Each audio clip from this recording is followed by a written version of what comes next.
সম্মানিত দর্শক মণ্ডলী, আসসালামু আলাইকুম রহমতুল্লাহ বরকাতুহু।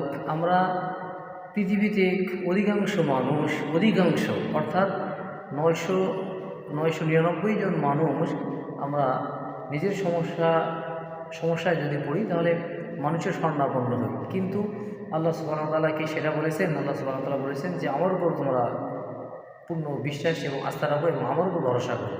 এ প্রসঙ্গে আল্লাহ সুবহানাহু ওয়া তাআলা পবিত্র কোরআনের সূরা আন-নামলের ৭৯ নম্বর আয়াতে স্পষ্ট বর্ণনা করেছেন, বিসমিল্লাহির রহমানির রহিম, ফাতাওয়াক্কাল আলাল্লাহ ইন্নাকা আলাল হাক্কিল মুবিন। অতএব হে নবী, আপনি আল্লাহর উপর ভরসা করুন, নিশ্চয়ই আপনি সত্য স্পষ্ট পথে আছেন।